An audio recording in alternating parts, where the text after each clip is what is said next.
Bienvenue sur Africa 24 dans cette nouvelle édition de l'Africa Tonight. Au sommaire de l'actualité. Ces avocats tirent la sonnette d'alarme sur l'état de santé de Thomas Boni Yayi depuis dans le collimateur du pouvoir. Selon ses équipes, l'ancien président serait retenu contre son gré à son domicile. La question du financement de la lutte contre le VIH-Sida au cœur d'une conférence internationale prévue en juillet en République du Congo. La question du financement posée à l'heure où l'ONU-Sida s'apprête à mettre fin au sien en 2020. Et pour en parler, nous allons accueillir dans un instant Roger Kodo-Dang, président du Parlement panafricain. La lutte contre le changement climatique et l'engagement renforcé de la Banque africaine de développement qui, en 2018, a mobilisé près de 4 milliards de dollars pour venir en aide aux pays africains.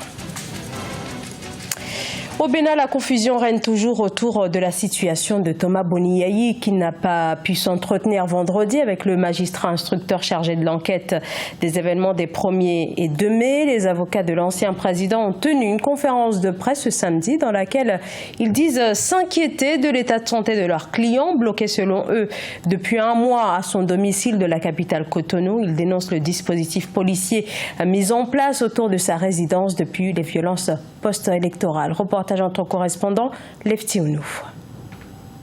La santé de Boni Yayi de plus en plus inquiétante. C'est du moins ce qui ressort des propos de ses avocats qui étaient face à la presse ce samedi 8 juin à Cotonou. Ils ont dénoncé l'assignation à résidence de leurs clients, de même que l'impossibilité pour ce dernier d'avoir accès à ses médecins et le blocus autour de son domicile. Ce qu'il faudrait savoir, à la date d'aujourd'hui, M. Yayi Boni, sa santé s'est sérieusement dégradée. Il a une tension de 17 sur 10. Aujourd'hui, ses médicaments sont épuisés. Tous les jours, à partir de 4 h du matin, M. Yayi Boni ne dort plus. La crise sciatique. Mais on ne se soucie pas de ça et on dit qu'il faut aller l'entendre. Le juge d'instruction dépêché au domicile de l'ex-président vendredi 7 juin n'a pu l'auditionner et pour cause la dégradation de son état de santé. Le juge à cette occasion a obtenu les fiches de santé de Boni Yayi, fiches dont les avocats ont détaillé le contenu à la presse. Le certificat médical qui a été adressé en copie jointe au juge d'instruction, c'est un certificat médical dans lequel il est indiqué que le président Thomas Boni Yayi, suivi par son médecin depuis plus de 4 ans, est porteur d'une lombo-sciatique hyperallergique, actuellement en crise et invalidante. Rappelons que la situation sociopolitique au Bénin s'est sérieusement dégradée du fait des élections législatives non inclusives d'avril dernier et la crise post-électorale qui s'en est suivie. Plusieurs organisations de la société civile ouest-africaine donnent de la voix en appelant les acteurs politiques béninois à la retenue et interpellent la CEDEAO en vue de l'instauration d'un dialogue entre acteurs politiques au Bénin.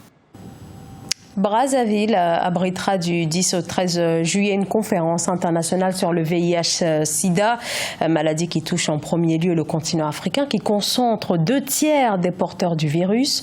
Cette rencontre est initiée par le Parlement panafricain en partenariat avec le Parlement de la République du Congo. Cette conférence coïncide avec l'arrêt prochain des financements de l'ONU-Sida. Et pour en parler, nous recevons ce soir le président justement du Parlement panafricain, Roger Kodo-Dang. Bonsoir, merci à vous d'avoir accepté notre invitation. Alors, des incertitudes donc sur le financement de la riposte contre la maladie en 2020, on l'a dit. L'ONU-Sida devrait interrompre ses financements. Est-ce que vous estimez que les pays africains sont suffisamment préparés à cela?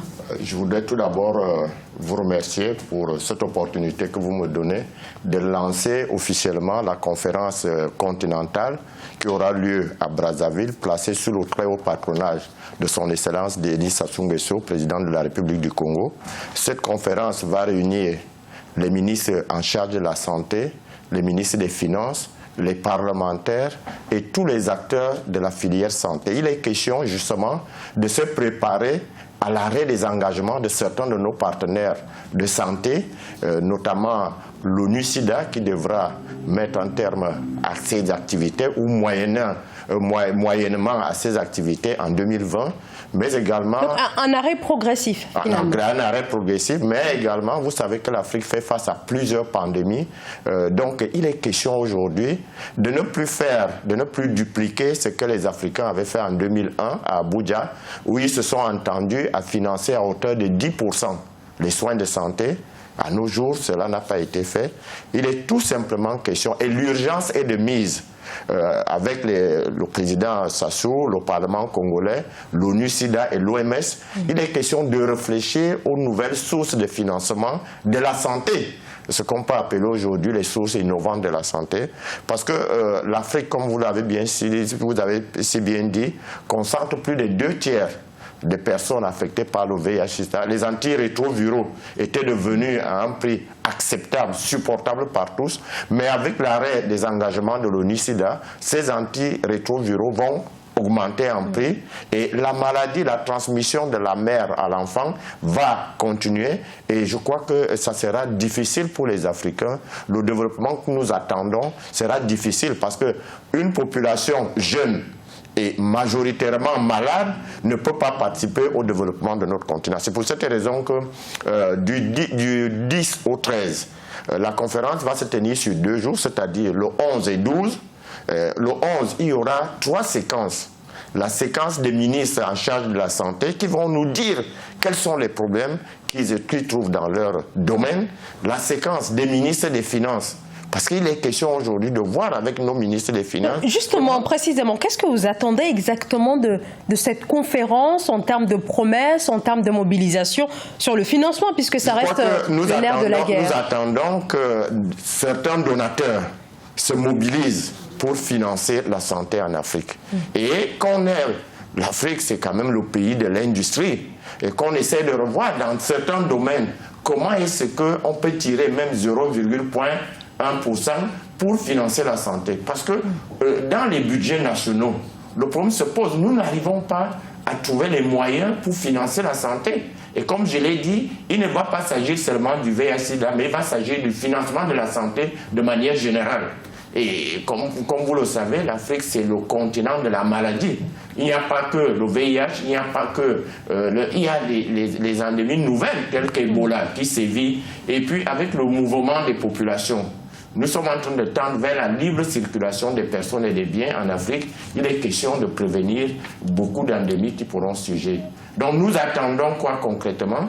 Nous, parlementaires, nous allons prendre des engagements fermes lors de l'action, lors de le contrôle de l'action au gouvernement, et puis lors de l'élaboration des budgets nationaux, pour que nous puissions un peu augmenter les budgets relatifs à la santé, premièrement, mais également, on va voir avec tous nos partenaires opérants en Afrique comment ils peuvent nous apporter un plus dans ces financements, mais également nous tendons la main à toutes les fondations pour que nous ayons des moyens pour traiter les Africains.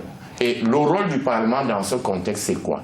Nous sommes la voix du continent. Alors justement, pourquoi ne pas poser quelque chose de plus contraignant? Vous l'avez dit tout à l'heure, des promesses ont été formulées pour rehausser les budgets des États, mais finalement, rien n'a été fait. Nous voulons partir de la contrainte, c'est-à-dire nous allons revenir en charge sur les engagements d'Abuja, mais également nous voulons ouvrir cette assiette aux différents partenaires pour que nous puissions recueillir autant de moyens possibles pour faire face aux soins de santé. Vous savez, l'OMS nous assiste les programmes des États.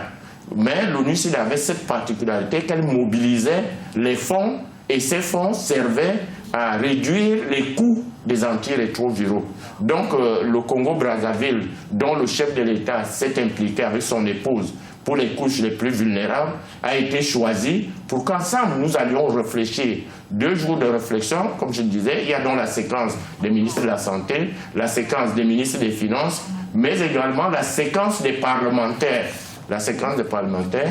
Et le 2e jour, il y aura la séquence des chefs d'État, dont les engagements à un haut niveau où nous serons là pour contrôler, et comme je l'ai dit, en tant que contrôleur de l'action gouvernementale, nous allons y veiller pour que ça ne soit plus des vains mots. Un grand merci à vous de nous avoir éclairé sur cette conférence qui va donc se tenir en juillet au Congo-Brazzaville, dans la capitale. Un grand merci à vous. Et nous serons honorés si vous êtes là pour faire du travail comme vous l'avez dit. Nous serons... Il faut bien être là pour accompagner cette conférence dont l'importance n'est plus à démontrer. Merci beaucoup Roger Kododang. Je rappelle que vous êtes donc le président du Parlement panafricain. Merci beaucoup.